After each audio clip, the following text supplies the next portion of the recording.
فضیلت الشیخ حضرت علامہ عبداللہ ناصر رحمانی حافظہ اللہ تعالی امیر ہیں جمعیت اہل حدیث صوبہ سندھ کے، تشریف لائیں اور اپنے واعظ حسنہ سے ہم کو مستفید فرمائیں۔ علامہ عبداللہ ناصر رحمانی صاحب۔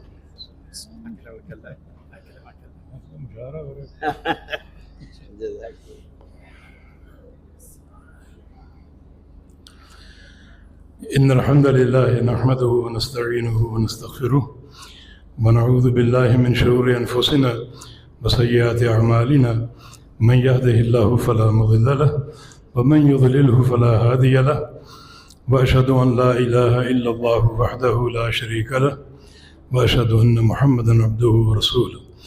يا أيها الذين آمنوا اتقوا الله حق تقاته ولا تموتن إلا وأنتم مسلمون۔ يا أيها الناس اتقوا ربكم الذي خلقكم من نفس واحدة وخلق منها زوجها وبث منهما رجالا كثيرا ونساء، واتقوا الله الذي تساءلون به والأرحام إن الله كان عليكم رقيبا۔ يا أيها الذين آمنوا اتقوا الله وقولوا قولا سديدا يصلح لكم أعمالكم ويغفر لكم ذنوبكم، ومن يطع الله ورسوله فقد فاز فوزا عظيما۔ اللهم صل على محمد وعلى آل محمد كما صليت على إبراهيم وعلى آل إبراهيم إنك حميد مجيد۔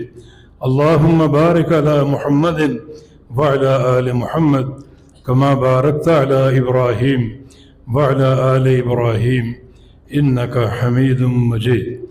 أعوذ بالله من الشيطان الرجيم من همزه ونفخه ونفسه۔ بسم الله الرحمن الرحيم۔ إن الأرض لله يورثها من يشاء من عباده والعاقبة للمتقين۔ جناب صدر مجلس امیر مرکزیہ حضرت پروفیسر ساجد میر حافظہ اللہ تعالی ورعاہ، اور دیگر علماء کرام اور معزز سامعین حضرات، السلام علیکم ورحمۃ اللہ وبرکاتہ۔ فلسطین ہماری روحانیت کا مرکز ہے، جو اکثر انبیاء کا وطن رہا۔ ابراہیم علیہ السلام اور لوط علیہ السلام جب عراق سے ہجرت کر کے آئے تو فلسطین ہی میں آباد ہوئے، اور اس کے بعد یعقوب علیہ السلام، اسحاق علیہ السلام، زکریا علیہ السلام اور یحییٰ علیہ السلام، داؤد علیہ السلام، سلیمان علیہ السلام، مریم عذراء علیہ السلام، اور بہت سے صالحین کا مرکز رہا۔ وہ ہمارا ایک روحانی مرکز ہے، ایک ایسی سرزمین جس کو حدیث میں ارض محشر اور ارض منشر کہا گیا ہے۔ ارض المحشر والمنشر، لوگوں کے جمع ہونے کی جگہ اور وہیں لوگوں کا حساب و کتاب ہوگا۔ ایک ایسی سرزمین جس میں بیت المقدس، جس میں نماز کا بے تحاشا اجر ہے، اور ایک نماز 500 نماز کے برابر ہے، اور ایک ایسی سرزمین جس میں شد رحال کو بھی مباح قرار دیا گیا۔ 3 مساجد میں شد رحال شرعاً جائز ہے، مسجد حرام ہے، مسجد نبوی ہے، اور مسجد اقصی ہے۔ وہ سرزمین جہاں ہمارے پیارے نبی کو وہاں تک اسراء ہوا۔ سبحان الذی اسری بعبدہ لیلا من المسجد الحرام الى المسجد الاقصی اور الذی بارکنا حولہ، وہ سرزمین جو برکتوں سے بھری ہوئی ہے۔ ظاہری برکتیں ہم جانتے ہیں، جہاں باغات ہیں، کھیتی باڑی ہے، اور جہاں طرح طرح کی نعمتیں ہیں، اور دنیا بھر کا رزق وہاں پہنچتا ہے۔ باقی جو معنوی برکتیں، روحانی برکتیں، وہ اللہ ہی جانتا ہے کس قدر۔ والجبال اوب معہ والطیر، جہاں پہاڑ بھی تسبیح کرتے ہیں، پرندے بھی تسبیح کرتے ہیں۔ سلیمان علیہ السلام کے دور کی بات ہے۔ تو برکات سے بھری یہ سرزمین ہے۔ ہمارا اس سے قلبی لگاؤ ہے۔ نبی علیہ السلام کو یہاں سے معراج شروع ہوا، مسجد حرام سے مسجد اقصیٰ تک اسراء کا سفر تھا، اور مسجد اقصیٰ سے آگے معراج آپ کو کرایا گیا۔ اسی لیے بعض مورخین نے فلسطین کو بوابۃ السماء کہا ہے، یہ آسمان کا دروازہ، کہ نبی علیہ السلام یہیں سے روانہ ہوئے اور قرب قیامت عیسیٰ علیہ السلام یہیں پر نزول فرمائیں گے۔ تو جانے اور آنے کا بوابہ ہے، یہ دروازہ ہے، اور یہیں پر دجال اور اس کی فوج کا، یاجوج و ماجوج کا تعاقب ہوگا اور وہ برباد ہوں گے۔ اور یہیں پر یہودی جب چھپیں گے درختوں کے پیچھے اور پتھروں کے پیچھے قتل سے بچنے کے لیے، اور پتھر اور درخت پکاریں گے تعال یا مسلم فإن ورائی یہودیا فاقتلوا، اے مسلمان آؤ، میرے پیچھے ایک یہودی چھپا ہے، اسے آ کر قتل کر دو۔ الا شجر الغرقد، غرقد کا درخت نہیں بولے گا، اس کے پیچھے جو پناہ لے گا اس تک نہیں پہنچ پائیں گے جلدی مسلمان، وہ کچھ دیر تحفظ دے گا۔ یہودیوں کو اس بات کا علم ہے کہ اللہ کے نبی صادق المصدوق ہیں، ہر خبر آپ کی سچی ہے، اور یہاں بھی ان کا ایمان ہے اس خبر کے بارے میں بھی، تبھی وہ اپنے علاقوں میں اور سرزمین سینا میں خاص طور پہ غرقد کے درخت کی کاشت کرتے ہیں کہ ایسا وقت آ جائے تو یہ درخت ہماری پناہ کے لیے موجود ہو۔ اندر سے جانتے ہیں کہ یہ دین سچا ہے، یعرفونہ کما یعرفون ابناءہم، اور موسیٰ علیہ السلام نے فرمایا تھا یا قوم لم تؤذوننی وقد تعلمون انی رسول اللہ الیکم۔ تبارک یہودی ان قوم بہت انتہائی ایک خبیث قوم ہے، اور انتہائی ایک ظالم اور بربریت سے حامل قوم ہے جو اس وقت اس سرزمین پر قابض ہے۔ مجھے یاد ہے آج سے کئی سال قبل 1970 کی بات ہے، 1970 کی، ہمارے شیخ ہوتے تھے مولانا حاکم علی صاحب دارالحدیث رحمانیہ میں۔ اس وقت اسرائیل کا قیام ابھی نیا نیا تھا، یعنی چند سال گزرے تھے، غالباً 2 یعنی دھاکے۔ فرمایا تھا کہ اگر یہ عالم عرب، کیونکہ اسرائیل عرب کے بیچ میں ہی ہے، اگر عالم عرب اسرائیل کی طرف رخ کر کے پیشاب ہی کر دے تو سارا اسرائیل اس میں بہہ جائے، مگر وہ آہستہ آہستہ قوت پکڑتا گیا اور طاقت پکڑتا گیا۔ امریکہ منحوس اس کے پیچھے ہے اور اس کو مضبوط کرنے پر تلا ہوا ہے۔ ایٹمی طاقت بھی کہا جاتا ہے، مگر ہمیں کسی ایٹمی طاقت سے مرعوب ہونے کی ضرورت نہیں ہے۔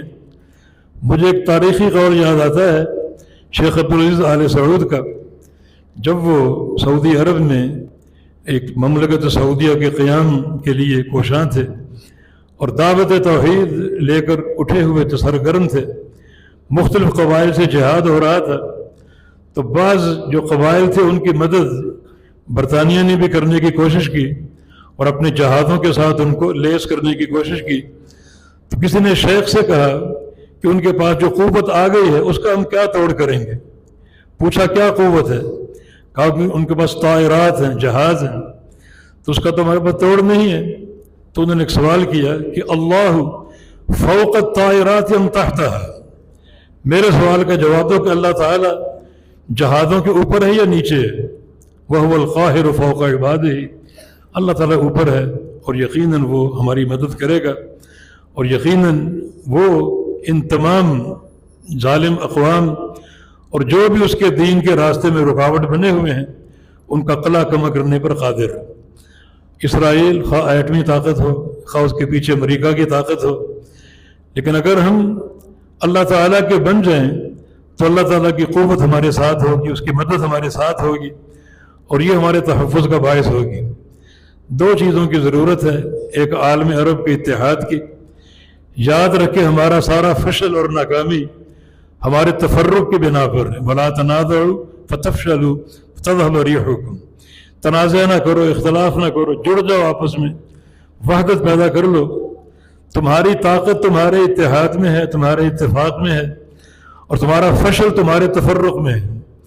تم اگر مضبوط ہو دشمن کمزور ہوگا، اور تم اگر کمزور ہو دشمن طاقتور ہوگا۔ تمہاری کمزوری دشمن کی طاقت ہے اور تمہاری طاقت دشمن کی کمزوری ہے۔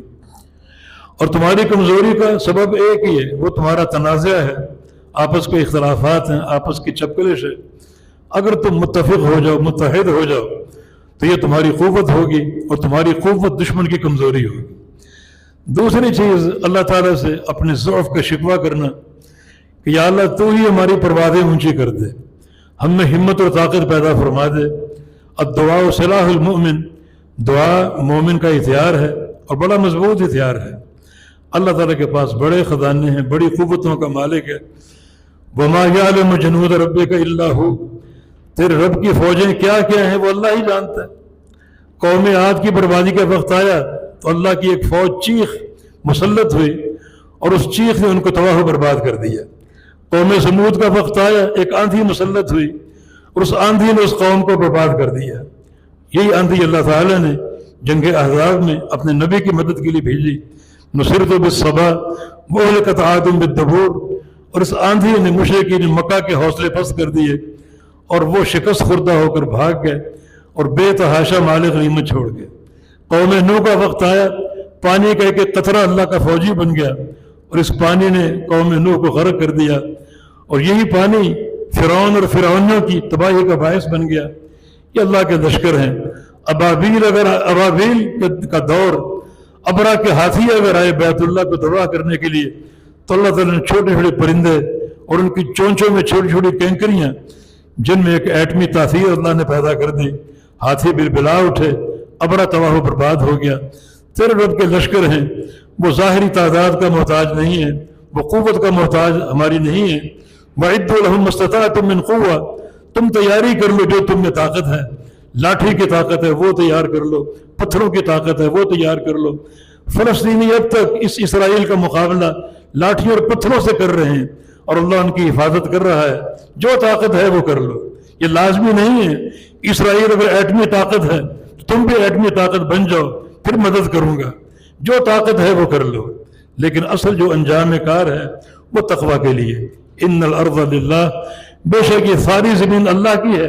یورثها من یشاء من عبادہ، اللہ اس زمین کی وراثت، اس کا اقتدار ان بندوں کو دیتا ہے جن کو وہ چاہتا ہے۔ کن کو چاہتا ہے؟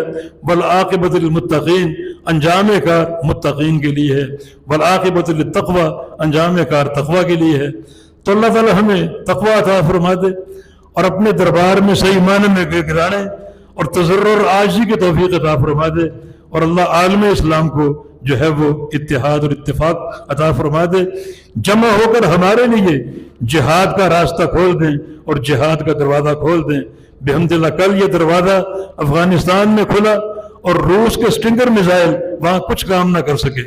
امریکہ روس کو دبانے کے لیے سٹار وار کا پروگرام بنا رہا تھا، مگر اس اجڑ قوم نے اور عربوں کے ساتھ تعاون کے ساتھ اور اللہ کی مدد کے ساتھ توحید کی اساس پر اور تقوی کی اساس پر روس کو ناکو چنے چبوا دیے اور شکست فاش سے ان کو جو ہے وہ ہمکنار کر دیا۔ روس کے ٹکڑے ٹکڑے ہو گئے اللہ کی مدد سے۔ یہ توفیق آج بھی آ سکتی ہے، بس ان شرائط اور امور کا ذکر ہے کہ اللہ تعالیٰ ہمیں اپنانے کی توفیق عطا فرما دے۔ میں زیادہ حائل نہیں ہونا چاہتا آپ کے اور محترم پروفیسر حاجد میر صاحب کے درمیان۔ اللہ تعالیٰ ہمیں توفیق دے، ہم ان کے بیان کو سنیں، استفادہ کریں اور پھر ایک عملی ایک جدوجہد اپنے اندر پیدا کریں۔ وما توفیقنا الا باللہ، اقول قولی ھذا واستغفر اللہ لی ولکم، وآخر دعوانا ان الحمد للہ رب العالمین۔